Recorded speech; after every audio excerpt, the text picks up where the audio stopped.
एक वो थे जिन्होंने वाल्मीकि समाज के साथ ये किया। एक हमारी सरकार है कि जब भव्य श्री राम मंदिर बन रहा है तो उस परिसर में महर्षि वाल्मीकि का भी एक मंदिर बन रहा है। आज 70% आतंकवाद की घटनाओं में कमी आई है। 9 साल पहले सिविलियन जो कैजुअलिटीज थी उनमें 72% की कमी आई है। 2010 में जो पत्थरबाजी की घटनाएं थी 2654 होती थी, अब 2023 में कोई नहीं होती। हिंदू मुस्लिम के लिए हमारे ऊपर आरोप लगाते हो, ये शिया सुन्नी के बीच में जो होता था वो भी शांतिपूर्वक हमारे दौर में हुआ। तो आज दुनिया का सबसे ऊंचा पुल अक्सनी पर हमारा जो उभरता जा रहा, जो निखरता जा रहा कश्मीर नंदनवन हमारा। जब स्वतंत्रता के उपरांत रियासतों के विलय का महकमा सरदार पटेल के पास था तो केवल कश्मीर नेहरू जी ने अपने पास क्यों रखा था? जो गृह मंत्री जी ने आरक्षण का विषय रखा है, जब ये बात हम करते हैं तो हमारे हृदय में एक अलग वेदना उत्पन्न होती है, क्योंकि पहली बार अब जाके 2019 के बाद वाल्मीकि समाज को अपना वह समुचित स्थान मिला है। दुख की बात है कि स्वतंत्रता के बाद इस देश में एक ऐसी व्यवस्था थी जहां जन्म से यह तय था कि जिस व्यक्ति ने जो व्यवसाय किया है, यदि वह सफाई कर्मचारी थे तो उनके बेटे बेटी सफाई कर्मचारी ही रहेंगे, चाहे वो पीएचडी क्यों ना कर लें। सोचिए, ऐसी अन्यायपूर्ण व्यवस्था स्वतंत्र भारत में चलती रही और उससे मुक्ति का मार्ग अब जाकर प्रशस्त हुआ है।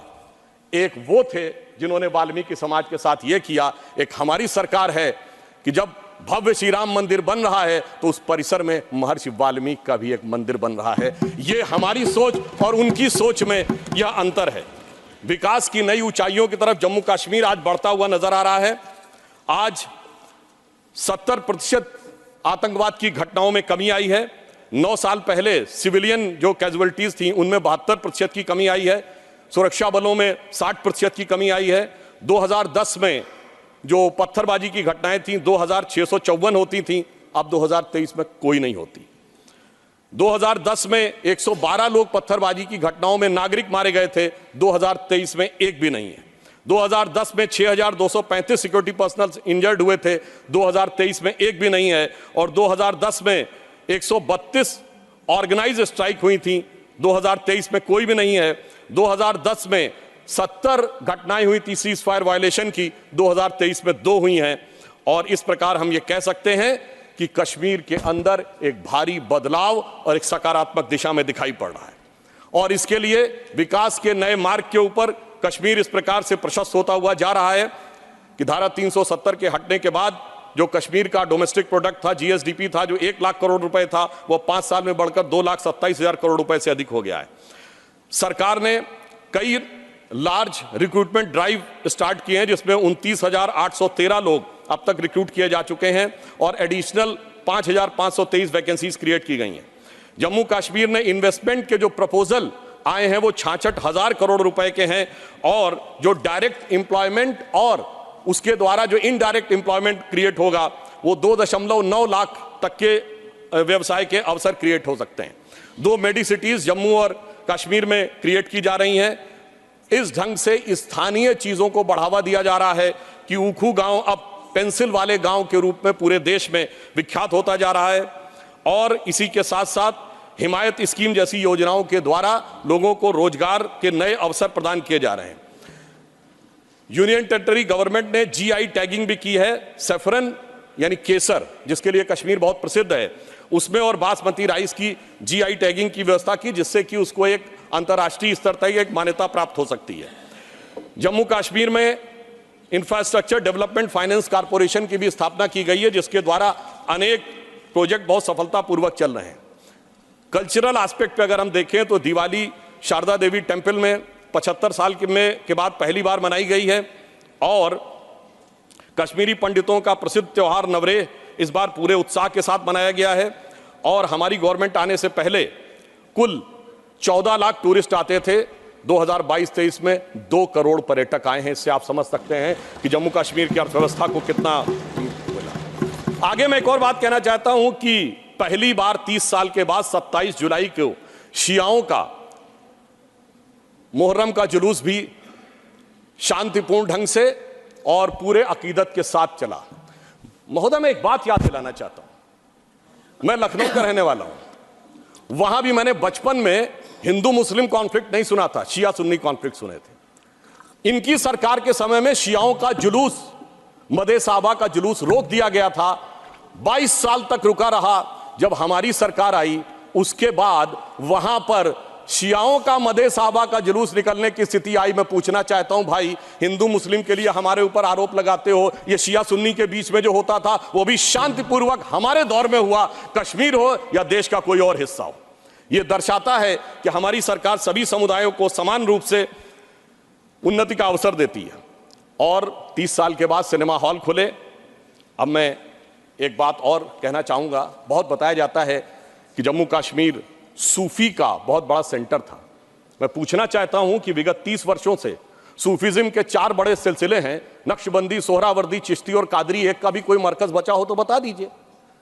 बहुत से लोग विवादित ढांचा गिरने की बात करते हैं, मगर इस हिंदुस्तान में कश्मीर में एक चरारे शरीफ की मजार थी जो सैकड़ों साल पुरानी थी, उसे जला के ध्वस्त कर दिया गया और जलाने वाला कश्मीर भाग गया। उसके बारे में कोई नहीं बोलता। सेकुलरिज्म का सूरमा उत्तर से दक्षिण तक चुप बने रहते हैं। हमारे दिल में उसके लिए भी दर्द है। और मैं ये भी याद दिलाना चाहता हूं कि मुस्लिम समाज के लिए सबसे मुकद्दस मस्जिद हजरत बल पे नवंबर 1993 में आतंकवादियों ने कब्जा कर लिया था। ये वो भी दौर था, मगर इसके बावजूद किसी को उस दौर में खराबी नजर नहीं आती थी। आज जब सब कुछ शांतिपूर्ण और सही ढंग से चल रहा है तब यह समस्याएं नजर आती हैं।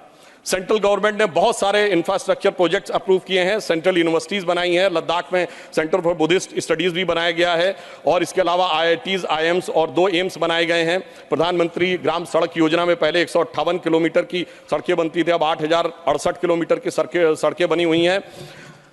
परंतु इसी के साथ साथ मैं ये भी कहना चाहता हूं कि मोदी सरकार के शासनकाल में आने के बाद अब मॉर्टेलिटी रेट जो 22 पे था वो अब 14.3 पे आ गया है।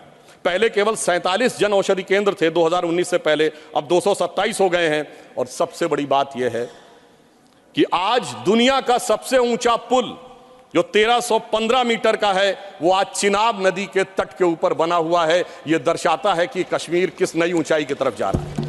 महोदय, मैं याद दिलाना चाहता हूं, हमारे बचपन में जिस जमाने में कश्मीर में आतंकवाद फैला था तो हम लोग कहते थे झेलम नदी का प्राचीन वैदिक नाम है वितस्ता और चिनाब का है अक्सिनी। तो हम कहते थे बो दिए विष बीज किसने, अब वितस्ता ने पुकारा, क्यों झुलसता जा रहा कश्मीर नंदन वन हमारा। आज मोदी जी की सरकार आने के बाद हम कह सकते हैं, पर आज दुनिया का सबसे ऊंचा पुल अक्सिनी पर हमारा जो उभरता जा रहा, जो निखरता जा रहा कश्मीर नंदन वन हमारा। अब मैं एक और भी बात यह कहना चाहता हूं कि 21 हाइड्रो पावर प्रोजेक्ट्स भी चल रहे हैं। G20 जिस शानदार तरीके से हुआ वो हम सब ने देखा। परंतु यहां मैं एक बात कहना चाहूंगा कि यह विषय इतना आसान नहीं था जितना समझा जाता है। जिस समय आतंकवाद शुरू हुआ था, जस्टिस नीलकंठ गंजू की हत्या उस समय हुई जब श्री राजीव गांधी जी के नेतृत्व में भारत के इतिहास की सबसे मजबूत सरकार थी। वो तो लोगों को याद होगा, मुझे याद है मान्यवर, बचपन में बहुत से लोगों को नहीं याद होगा। वर्ल्ड कप 1983 का जीतने के बाद इंडिया का पहला वनडे इंटरनेशनल कहां हुआ था? 13 अक्टूबर 1983 को श्रीनगर में, भारत और वेस्ट इंडीज के बीच में। और वहां पर भारतीय टीम के खिलाफ नारे, चलिए वो तो अलग है, पाकिस्तान जिंदाबाद के नारे, भारतीय टीम के लोगों के ऊपर चीजें फेंकी गई, पिच खोद दी गई। उस समय तो सर्वकालीन शक्तिशाली प्रधानमंत्री जिन्हें विपक्ष मानता है श्रीमती इंदिरा गांधी जी का शासन था। परंतु उसके बाद ऐसा दौर भी आया कि वो सब लोग आरोप से छूट गए। कल माननीय गृह मंत्री जी ने जब लोकसभा में कहा था, कुछ गलतियों के बारे में कहा था, तो वहां पर नेता प्रतिपक्ष ने कहा था कि साहब गलतियां अगर हैं तो इस बारे में चर्चा कर ली जाए। तो मैं सिर्फ ये बताना चाहता हूं कि अगर गलतियों की बात होगी तो बहुत सी ऐसी गलतियां हैं जिन्हें विशेष रूप से ध्यान रखने की आज आवश्यकता है। मैं सिर्फ 1-2-3 तथ्य लोगों के सामने रखना चाहता हूं। जब स्वतंत्रता के उपरांत रियासतों के विलय का महकमा सरदार पटेल के पास था तो केवल कश्मीर नेहरू जी ने अपने पास क्यों रखा था?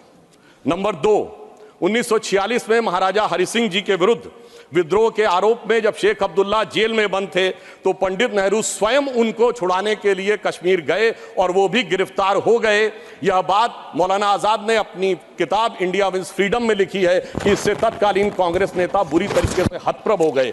और इस परिस्थिति में जिस समय पाकिस्तान ने आक्रमण किया उसे कबायली आक्रमण क्यों कहा गया, सेना का आक्रमण क्यों नहीं कहा गया?